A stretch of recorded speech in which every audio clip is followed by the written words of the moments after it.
Salut, c'est Charlie et bienvenue sur cette nouvelle vidéo.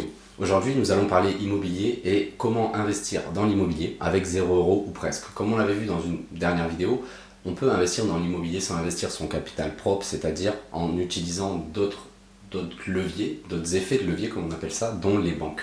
Les banques, aujourd'hui, comme vous le savez, elles font des crédits, elles financent des projets, que ce soit des projets, on va dire, à la consommation, même si ce n'est pas un projet, et des projets d'investissement immobilier ou financement pour des entreprises, etc., pour des lancements d'entreprises.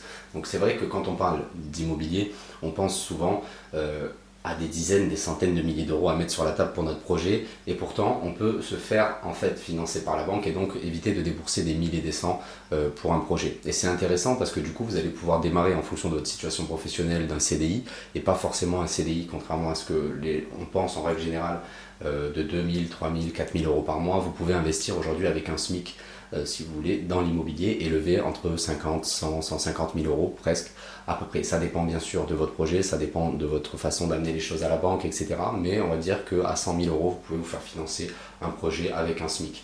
Si vous avez des comptes intéressants, c'est-à-dire des comptes sexy, dans le sens où vous n'êtes pas trop dépensier, vous montrez au banquier en fait que vous savez gérer votre argent tout simplement.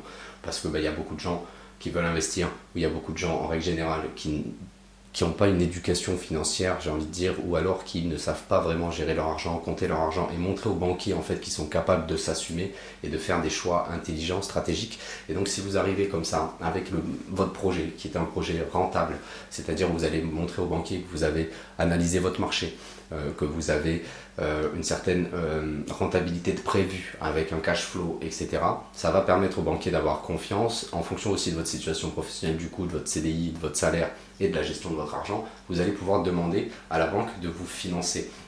Et l'intérêt de cela, c'est que en fait, du coup, vous allez pouvoir investir sans argent et donc aujourd'hui vous allez pouvoir économiser dans le sens où vous pouvez lever des fonds, vous allez gagner de l'argent tous les mois, vous allez pouvoir montrer aux banquiers en fait si vous voulez que vous savez investir, d'où l'intérêt de se former, de se faire accompagner ou en tout cas d'avoir les bonnes méthodes et les bonnes stratégies pour investir dans l'immobilier de façon rentable parce que ça va vous permettre tout simplement de montrer aux banquiers tout cela et donc de pouvoir réitérer les opérations parce que c'est pas parce que vous faites un crédit que vous êtes bloqué, sauf si vous achetez votre résidence principale, c'est-à-dire votre maison.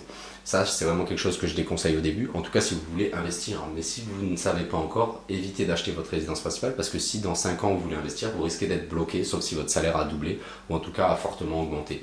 Donc après, il vous faudra trouver la bonne banque. Quand je dis une bonne banque, c'est une banque qui comprend votre vision de l'investissement. Parce que vous allez forcément tomber sur des banquiers qui ne vous comprendront pas, qui ne voudront pas vous financer parce que vous êtes trop jeune, primo-accédant, que vous voulez investir dans le locatif et non dans votre résidence principale. Et donc il faut avoir le bon interlocuteur.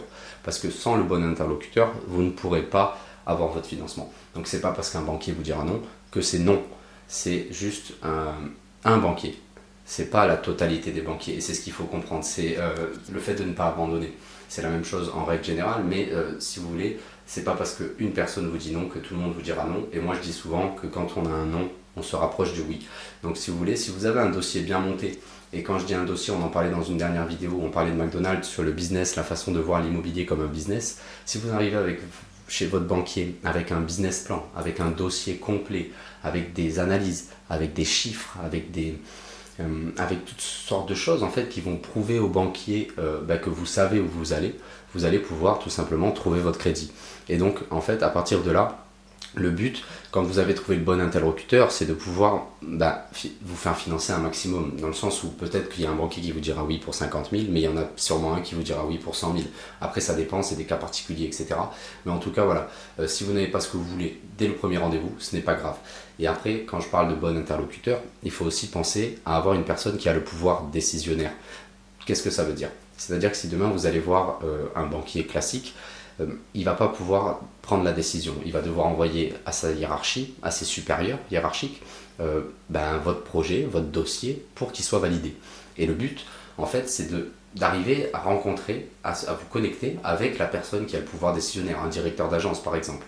Après, il y a d'autres solutions aussi, d'aller voir des banques régionales, c'est vraiment quelque chose que je vous conseille parce que c'est beaucoup moins compliqué, elles n'ont pas besoin d'envoyer au siège à Paris ou autre pour valider votre dossier. Elles ont vraiment, en fonction des régions, elles vont avoir en fait un quota et elles vont pouvoir décider sans forcément faire beaucoup de paperasse, donc c'est plus rapide et vous aurez plus de chances d'obtenir votre crédit, ça c'est vraiment important. Donc à partir de là, une fois que vous êtes formé, que vous comprenez les rouages de l'investissement immobilier et que vous comprenez donc les rouages bancaires, c'est là que vous allez devenir en fait un bon investisseur et que ça va devenir évident pour vous et pour votre banquier. Et c'est intéressant parce que en fait, si vous voulez, au lieu de vous faire financer par exemple par un banquier juste votre immobilier, votre projet, on va dire à 100 000 euros, vous pouvez vous faire financer peut-être les 8% de notaire, donc 8 000 euros en plus, et peut-être 12 000 euros de travaux. Le but, c'est de vous faire financer à 110%. Comme ça, vous n'avez aucun frais à sortir. Et dans certains cas, vous pourrez même vous faire financer les frais de dossier bancaire, voire les frais de dossier chez le notaire. Donc ça représente quelques centaines d'euros.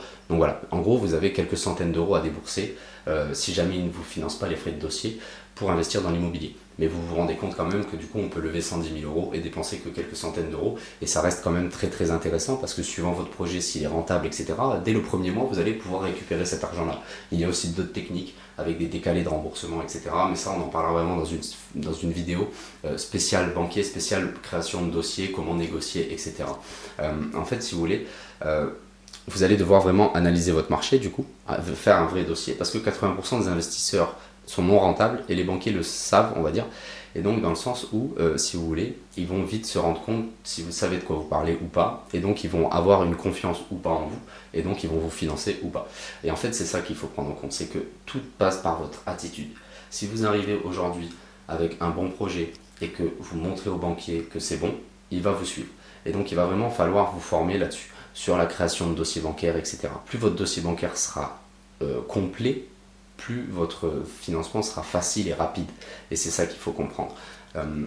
En fait, il y a une autre chose aussi, c'est que on pense souvent que les banques ne vont pas nous prêter parce que on est trop jeune, etc., etc. Aujourd'hui, les banques en 2019, elles ont prêté 1060 milliards d'euros. Et c'était un chiffre qui date de novembre 2019, donc s'il faut, ça a encore un peu augmenté, on doit être à 1100 milliards d'euros. Donc c'est beaucoup, mais il y a à peu près 26%, oui, c'est 26% à peu près qui sont pour de l'investissement locatif. Le reste, c'est que pour des résidences principales, des maisons secondaires, etc. Et dans les 26% pour le locatif, il y a très peu de personnes qui cherchent à faire du cash. Il y a beaucoup d'appartements neufs, le Pinel ça s'appelle, et donc ça c'est des choses qui sont non rentable, on va dire, c'est de la défiscalisation plus que de l'investissement. Et pourquoi je vous dis cela? C'est parce que du coup, quand vous allez aller voir votre banquier, n'imaginez pas qu'il a 10 personnes par jour qui viennent pour investir, faire du Airbnb, de la colocation ou que sais-je. Et donc ça, c'est vraiment important à prendre en compte. C'est que vous n'allez pas être noyé au milieu d'autres investisseurs. Il y en a des investisseurs, mais il n'y en a pas non plus tant que ça. Et donc, en fait, si vous voulez, ce serait vraiment dommage, du coup, quand on sait tout ça et qu'on sait combien les banques prêtent, de mettre votre capital. Imaginons que vous avez 100 000 euros, ou même 10 000 euros, ou même 50 000 euros. Enfin voilà, si vous avez un capital, c'est dommage de le mettre dans votre projet, parce que ce capital-là peut vous servir juste de garantie. Vous allez dire au banquier, voilà, moi j'ai 10 000 euros sur la table, je ne les mets pas dans le projet, mais si jamais il y a un pépin, ils sont là au cas où pour financer un problème X ou Y. Et donc, si vous voulez, l'intérêt d'avoir un capital, c'est de le mettre en avant, c'est pas de l'utiliser.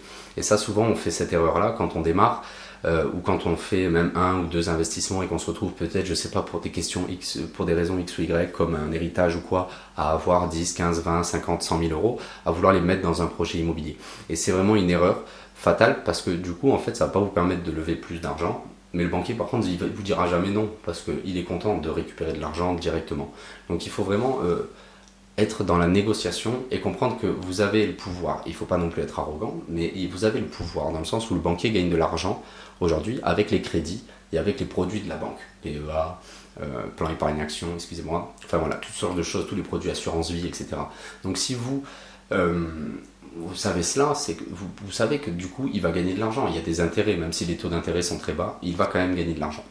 Et c'est toutes ces choses-là qu'il faut prendre en compte pour pouvoir investir dans l'immobilier en mettant 0 euros. Parce qu'aujourd'hui, moi, j'ai investi dans plusieurs appartements. J'ai mis voilà, quelques centaines d'euros à chaque fois pour les frais de dossier que je récupère dès le premier mois de location. Et donc, si vous voulez, ça m'a permis de démarrer. À la base, j'avais juste un CDI. Et c'est pour ça que je vous dis que c'est possible avec un CDI à 1200 euros, au SMIC, un peu moins même. C'est parce que moi, j'étais au SMIC, j'étais à 1150 euros. Et j'ai pu investir. Et j'ai pu investir 110 000 euros à la base. Donc, si vous voulez, aujourd'hui, voilà, il n'y a aussi aucune limite. Parce qu'on parlera dans une prochaine vidéo de la capacité d'emprunt, c'est-à-dire votre taux d'endettement, combien vous gagnez et combien vous pouvez emprunter par rapport à ce que vous gagnez. C'est pour faire simple. Et en fait, si vous voulez, au début, le banquier ne sait pas qui vous êtes. Vous n'avez pas prouvé que vous savez investir, etc. Donc il va vraiment se caler sur les chiffres, sur les règles, c'est-à-dire 33% de taux d'endettement. Mais petit à petit, si vous augmentez vos revenus, si vous prouvez au banquier que vous êtes un bon investisseur, et bien derrière, vous allez vraiment pouvoir continuer à investir. D'où l'intérêt de ne pas se rater au début, de mettre un minimum d'argent sur la table, voire 0 €, de prouver à votre banquier que vous savez investir, de faire une opération rentable, voire très rentable, pour que derrière il y ait une confiance, qu'il y ait un lien entre le banquier et vous qui se crée, et que vous ayez un partenaire bancaire plus qu'un banquier, et donc qui vous reprête de l'argent pour réitérer des opérations. Voilà, c'est vraiment le but de la banque, c'est de créer une relation de confiance, comme avec des notaires, etc. Mais la banque, c'est vraiment un pilier, le pilier le plus important pour moi de l'investissement immobilier. Donc voilà, j'espère que cette vidéo vous a plu. Je vous invite à mettre en commentaire vos questions, vos avis, vos retours et même vos suppositions pour des prochaines vidéos. Je me ferai un plaisir de venir y répondre personnellement pour répondre à vos questions, à vos problématiques, etc. En tout cas, j'espère que cette vidéo vous a plu. Je vous invite à mettre un pouce bleu, à vous abonner et pour les plus motivés, vous pouvez retrouver un lien dans la bio où vous avez 1 heure de formation offerte avec les 4 étapes indispensables pour faire un investissement rentable sur le court, moyen et long terme. Je vous souhaite à tous une excellente journée et je vous dis à très vite. Ciao, ciao.